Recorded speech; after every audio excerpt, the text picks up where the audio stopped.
First, you have some time to look at questions 1 to 5.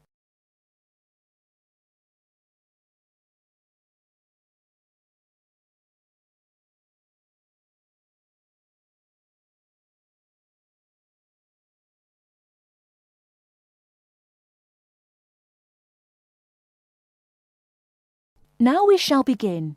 You should answer the questions as you listen, because you will not hear the recording a second time. Listen carefully and answer questions 1 to 5. Kingsbury College, can I help you? Oh, hello. I'm ringing to find out about one of your courses. Yes. Is that a daytime or an evening course? Evening. Right. I'll just get a few details from you, if I may. Fine. Could I have your full name, first of all? It's Peter Wright. That's Wright. OK. And I don't need to know your exact age, but can you tell me which of these age groups you belong to? 18 to 25, 26 to 35, 36 to 45, or over 45? 18 to 25. Fine. And do you have a job, or are you a full-time student? I'm an accountant. I just do courses in my spare time for interest.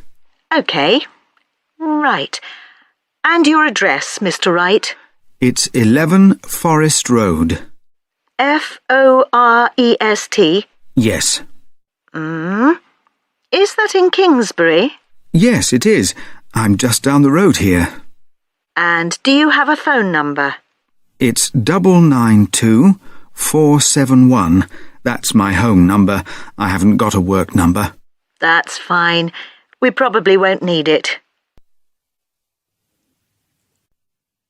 Before you hear the rest of the conversation, you have some time to look at questions 6 to 10.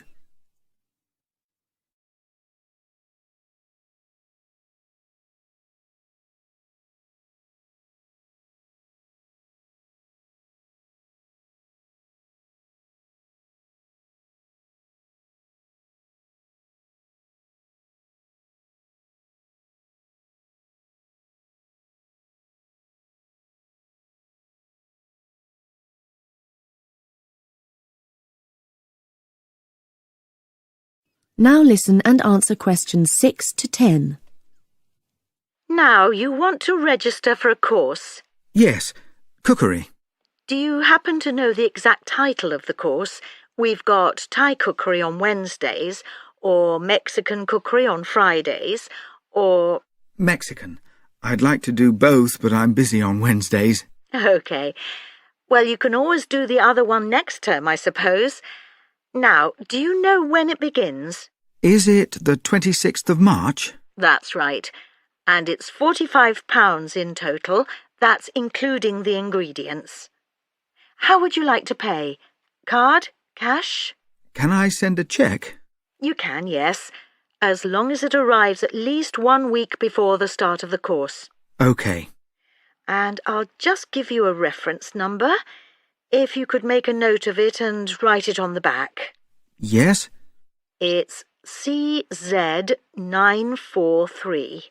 Yes, got that. Good. Well, there's just one last question. Do you have any special requirements that I should make a note of?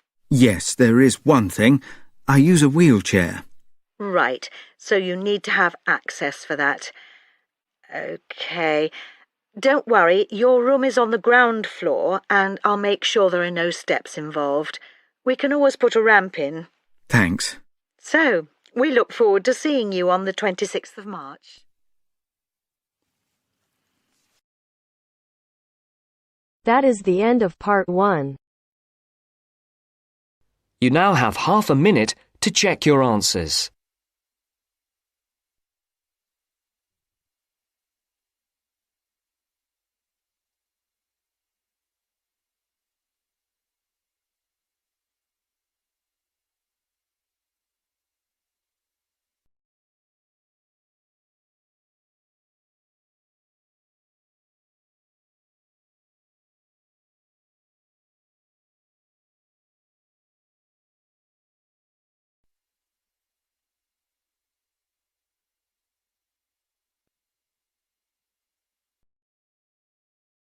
Now turns to Part 2.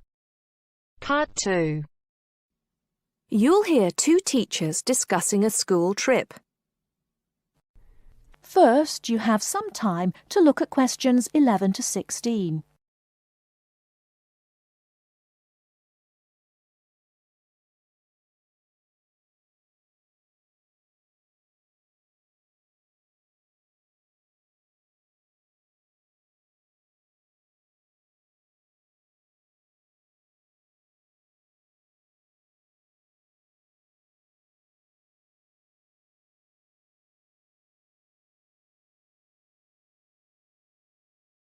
Now, listen carefully and answer questions 11 to 16. Oh, there you are, Paul. Do you have a few minutes? Can we think about this year's school trip? Hi, Jean. Yes, of course. Have you got any ideas? I've been looking through some information and I've brought a few leaflets with me. Here you are. Okay, thanks. Just remind me when the trip is. Next Friday. We'll be leaving at 9 and be back here at around 4, so we've probably got time to visit a couple of places. Let's see. What leaflet have you got there? Central Gardens. Looks like a nice place.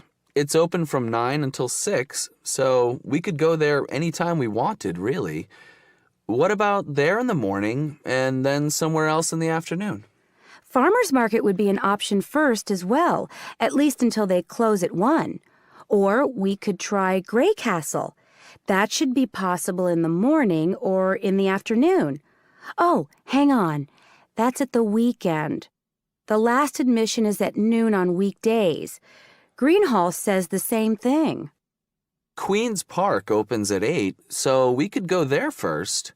Or, according to these times, we could go there on the way back to school, because they don't close the gates until sunset during the week. Okay, that gives us a few options. We went to Queen's Park a couple of years ago, didn't we? I seem to remember that the pupils really enjoyed it. It'd be nice to go somewhere new as well. I've seen groups from other schools going around Grey Castle. So have I. But then again, maybe we should play it safe and go to Green Hall. At least we've got experience of taking classes round there. Farmers Market is popular with other schools, though, so it must be interesting. It'd be good to go somewhere where someone can show the pupils around, explain things to them. I've been on a tour around the castle, and they do a really good job. I think they have guides at the hall, too, don't they? It says here that they used to, but don't anymore.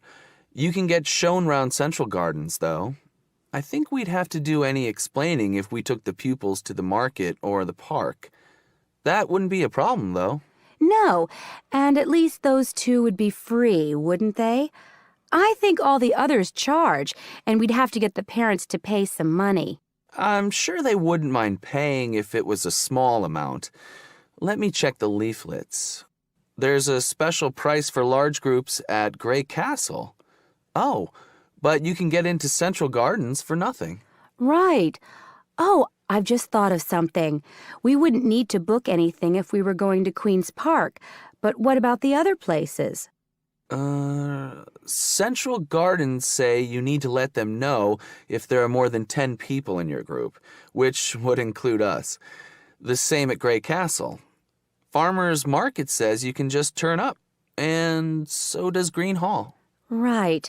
Well, I suggest we take the pupils to Grey Castle for a tour in the morning. How does that sound? Yes, sounds good.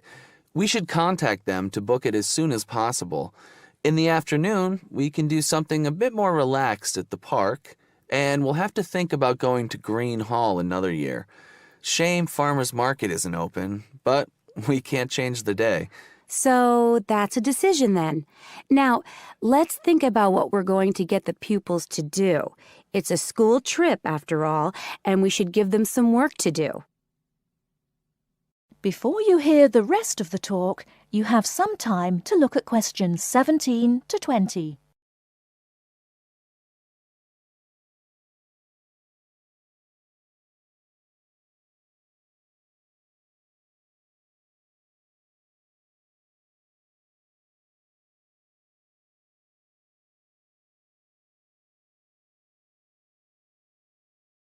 Now listen and answer questions 17 to 20. I think they should know something about the place before they go. That way they know what they're looking at, and they'll be able to write about it better when they get back. I'll put some information together to look at home and give them copies after the next lesson. Good idea. I'll write something for them to do as they're going round the place. We did a quiz last year, and that worked really well. I'll do the same kind of thing this time. Okay. Now, what about the travel arrangements? How are we getting there? What do you think? I remember one year Mrs. Jackson took her group by bus, and that was a complete nightmare. It's quite a long way, isn't it? We could hire a coach for the day, which is what we usually do, or there's the train. It's rush hour, though, isn't it? So it'll be really crowded. And it'll be more convenient for the rest of the day if we've got our own transport. Yes, we'll do that then. Anything else? Oh, we need to let the parents know what's happening. We could ask the office to call everyone. It would take too long with so many. I know when we send a letter home, there are always a few pupils who lose it, but not all the parents have email yet, so I don't think we have any choice, really. I'll write something and take it to the school office this afternoon. Right. I'll go and tell the pupils the good news.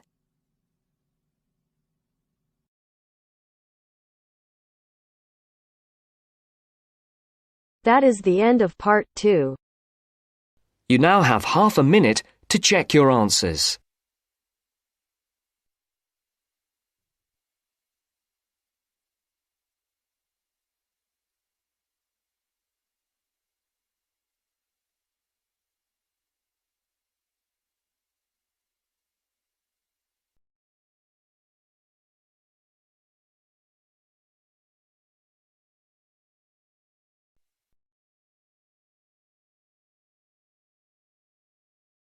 Now turns to part 3.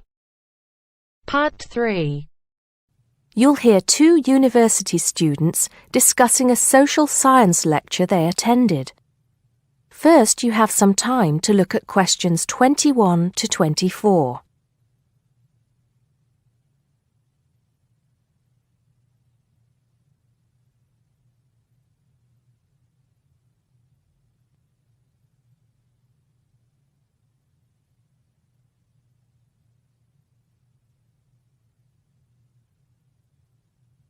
Now listen carefully and answer questions 21 to 24. Did you go to the first social science lecture yesterday? Yeah. Didn't you see me there? No. I was trying so hard to understand the lecturer. What didn't you understand? A lot of it, really. For example, he said we needed to study history as part of the course, but I didn't get why. You probably missed it. He said early on that we need to learn from our past mistakes. Right. But he also said we need to put ourselves in the place of our ancestors. Why is that? I think the point is that it's not enough to know how they lived and what they did. We need to know what they thought. I see. And I've written transferable skills in my notes next, but I have no idea what that means. If you study social science, you learn skills that you can use in a job. Oh, right. Is that all? Okay, but why is that? The point he made was that in studying social science, you use a flexible and adaptable approach to learning. Before you hear the rest of the conversation, you have some time to look at questions 25 to 30.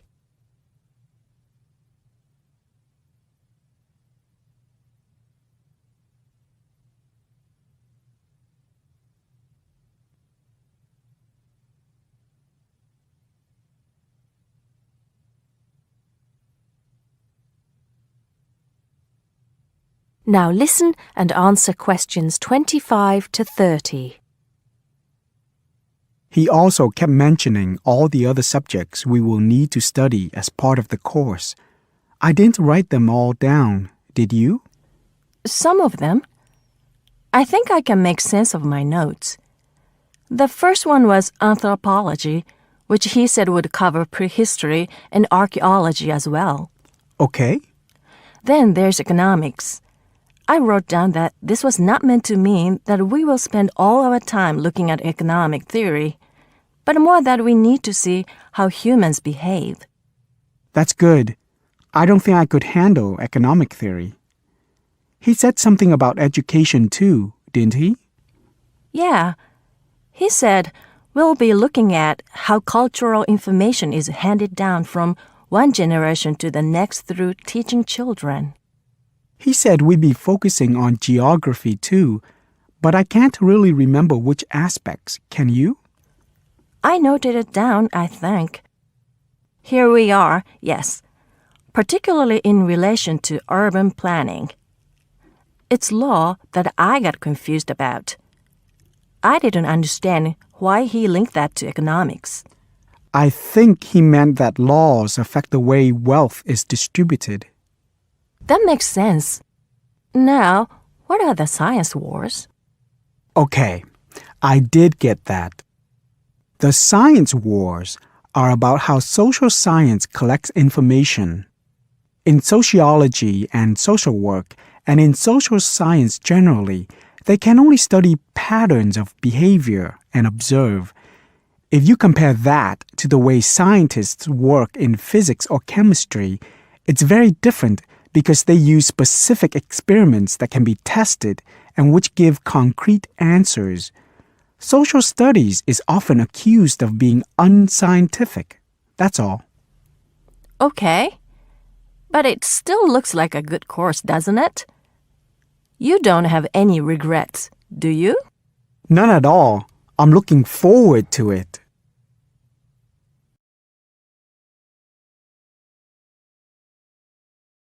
That is the end of part 3. You now have half a minute to check your answers.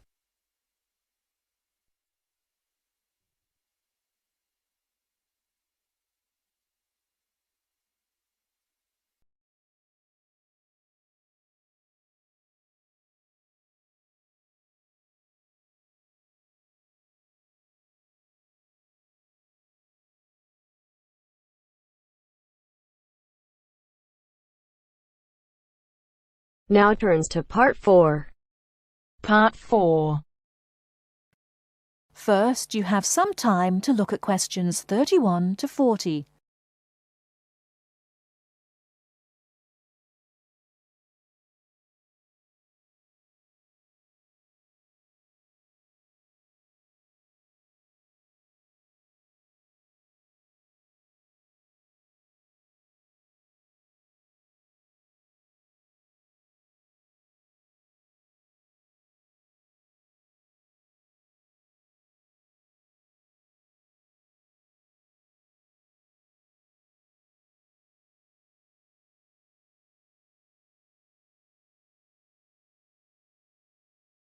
Now, listen carefully and answer questions 31 to 40. Today I'm going to talk about the city of Barcelona and its architecture. First, the city. Barcelona is a city of some 1.5 million people. It is a port situated on the northeast coast of Spain in the province of Catalonia. The people speak Catalan as their native language, but most are also fluent in Castilian Spanish and some speak English too. The city centre is surrounded by a ring road which encloses a grid with 2 major roads running diagonally across it. These are the Avenidas Diagonal and Meridiana. Probably the most famous street in Barcelona is La Rambla, which connects the Plaça de Catalunya in the town centre to the statue of Columbus on the water's edge. All along the centre of this wide boulevard are stalls selling flowers and artistic works. Barcelona was founded by the Carthaginians from modern-day Tunisia in North Africa. It grew under the influence of the Roman Empire, later becoming the capital of Spain. Under strong government, it expanded its trade, exporting cloth to other Mediterranean ports, and establishing itself as a financial centre. It went into decline after 1400, and in 1640 it was the centre of the Catalan Revolution against King Philip IV of Spain. Now it is considered by many to be the cultural centre of Spain, and the Olympic Games were held there in 1992. Now to the architecture. Throughout the city there are many fine buildings, churches, cathedrals, markets and squares, which date back to the 13th century. One very fine square, which can be entered from La Rambla, is the Plaza Real, or Royal Square.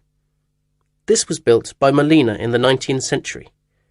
7 narrow passages lead into a large central area, which is surrounded by 2-storey buildings. Most of the ground floor is occupied by restaurants and bars, and it is traditionally a place of music and entertainment. It is impossible to talk about the architecture of Barcelona without mentioning Gaudí, who dominated the scene from the 1880s until his death in 1926. His style was unique, a decorative form of Art Nouveau, the style of the 1920s and 30s in Europe. It was based on organic natural forms, which often seem to defy the qualities of the materials they are made from. I will mention just 3 of his best-known works today. The first is Güell Palace. This was built for the Count of Güell, one of Gaudí's main supporters. The building features 2 arched gates, which lead into the stable area. Inside are 2 circular staircases, one for people and the other for horses. The ground floor is built of brick, but there is also much natural stone used in the construction. The roof is quite fantastic, with brightly coloured sculptures built around the chimneys and ventilation shafts. Another project commissioned by Güell is the park named after him. This was meant to be a garden city with 50 houses, but in fact only 2 were ever finished. The influence of nature is strong in the cave-like spaces and animal figures, and again, much use has been made of brilliantly coloured surfaces. But the greatest of Gaudí's works is still under construction, and it is not expected to be finished until 2041. He began work on this cathedral, known as La Sagrada Familia, Church of the Holy Family, in 1882, which means that it will have taken 159 years to complete. The finished building will have 18 towers, the highest being 170 metres high. The building will be 95 metres long by 60 metres wide, and it will hold 13,000 people, a truly impressive monument to Gaudí's great genius. And that's all we have time for today. Next week, we'll look at some of Gaudí's smaller projects, and also his furniture designs.